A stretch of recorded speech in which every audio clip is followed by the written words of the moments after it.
जम्मू कश्मीर से ये बड़ी खबर है।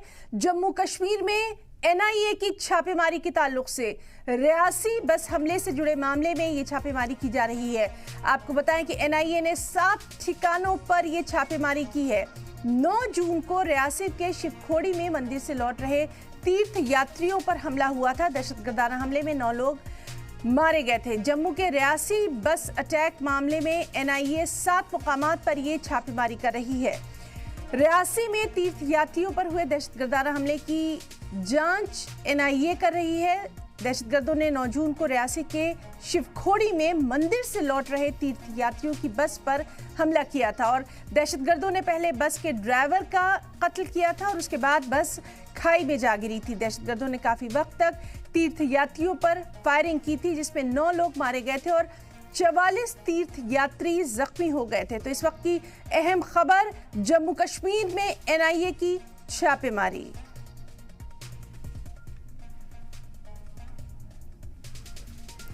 और सीधे रुक करना चाहेंगे, हमारे साथ लगातार हमारे साथी रवि मौजूद है। रवि, एनआईए की छापेमारी के ताल्लुक से क्या कुछ अपडेट है आपके पास?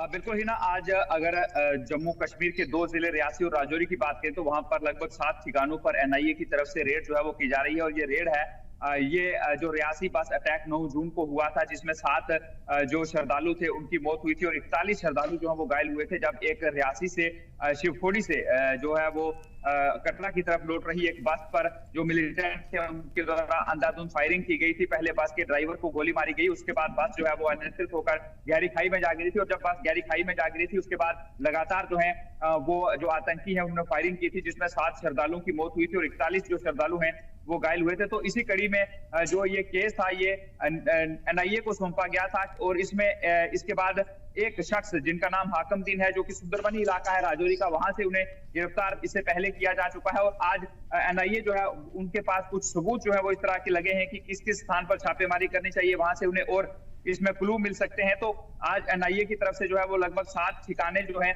वहां पर दोनों जिलों में जो है वो रेड की जा रही है। इसी जो बस अटैक हुआ था मिलिटेंट, उसके ताल्लुक से ये रेड जो है वो इस वक्त चल रही है और इस रेड में एनआईए के कई अफसरान जो है वो शामिल है और ताबड़तोड़ छापेमारी जो है वो आज की जा रही है। और इस दौरान पैरामिलिट्री फोर्सेस और जम्मू कश्मीर पुलिस और जम्मू कश्मीर पुलिस का एसओजी विंग जो है उसका सहारा भी लिया जा रहा है और रेड जो है वो इस वक्त चल रही है। जो सोर्सेज हमें इस वक्त कंफर्म कर रहे हैं उन सोर्सेज के मुताबिक जो एनआईए है उनकी तरफ से कई मोबाइल फोन्स जो है, मोबाइल सिम और इलेक्ट्रॉनिक डिवाइसेस जो है उन्हें चेक किया गया है, कई कागजात जो है उन्हें जब्त भी किया गया है। लेकिन थोड़ा इंतजार करना होगा क्योंकि ये बिल्कुल शुरुआती जानकारी है जो हम अपने दर्शकों को इस वक्त इस रेड के हवाले से जो है वो बता रहे हैं। तो कुछ देर इंतजार करना पड़ेगा और उसके बाद जो है बिल्कुल साफ हो पाएगा जब कि आखिर इस पूरी रेड में क्या निकलकर सामने आया है। जी बिल्कुल रवि, लगातार इस अहम खबर पर नजर बनी रहेगी। रवि, आपसे ये भी जानना चाहेंगे, जिस तरह से लगातार हम देख रहे हैं कि जनवरी से जम्मू को खास निशाना बनाया जाता रहा है और खास तौर पर जो भीड़भाड़ वाले इलाके हैं वहां पर इस तरह के हमले देखे जाते रहे। उसी के बाद से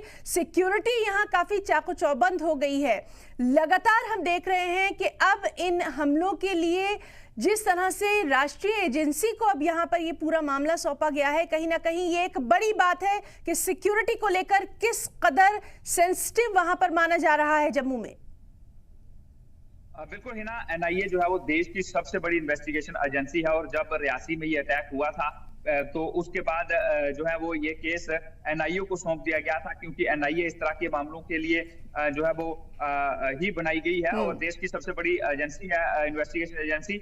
और जिस तरह से आपने कहा कि भीड़भाड़ वाले इलाके, क्योंकि इससे पहले भी जो है एनआईए की तरफ से कई छापेमारियां की गई हैं, कई ऐसे केस जो हैं जो एनआईए को सौंपे गए हैं, तो एनआईए ने उन केसेस को जो है वो बहुत जल्दी जो है वो सुलझा लिया और कई ऐसे लोग हैं उन्हें सजा भी दिलवाई है। तो यही कारण है कि इस तरह का जब भी कोई मामला होता है तो अगर एसआईए के पास वो मामला जाता है, अगर वहां से लगता है कि इस मामले को एनआईए को सौंप देना चाहिए तो वो मामला जो है वो एनआईए को सौंप दिया जाता है और एनआईए जो है वो पूरी इन्वेस्टिगेशन करती है। और कई लोग ऐसे हैं जिन्हें एनआईए से पहले एनआईए की कोर्ट के द्वारा जो है वो सजा भी सुनाई गई है और अभी भी इस मामले में जो है वो एनआईए जो है वो लगातार काम कर रही है। क्योंकि इससे पहले अभी तक कामयाबी की बात करें तो सिर्फ एक कामयाबी जो है वो हासिल हुई है, जहां पर एक शख्स हाकमदीन जो है उन्हें गिरफ्तार किया गया था। और ये हाकमदीन वो शख्स था जिसने जो है वो खाने पीने की चीजें जो है वो इन आतंकियों को जो है वो प्रोवाइड करवाई थी, आतंकियों को रहने का शेल्टर जो है वो दिया था। और उसके बाद वो इन आतंकियों को लेकर उस स्थान पर पहुंचा था जहां पर ये अटैक हुआ था, और हाकमुद्दीन दूर से देख रहा था जब ताबड़तोड़ गोलियां जो है वो ये मिलिटेंट बरसा रहे थे जो श्रद्धालुओं की बस थी उस पर। तो यकीनन इससे पूछताछ की गई होगी और उसके बाद एनआईए के हाथ कुछ ऐसे सबूत और लगे होंगे जहां पर एनआईए को लगा होगा कि यहाँ पर छापेमारी करने। बिल्कुल बिल्कुल रवि, इस अहम खबर पर भी लगातार हमारी नजर बनी रहेगी। एनआईए की कार्रवाई में क्या कुछ निकलकर सामने आता है उसके ताल्लुक से भी आपसे अपडेट लेते रहेंगे। बहुत बहुत शुक्रिया आपका तमाम तर जानकारी के लिए।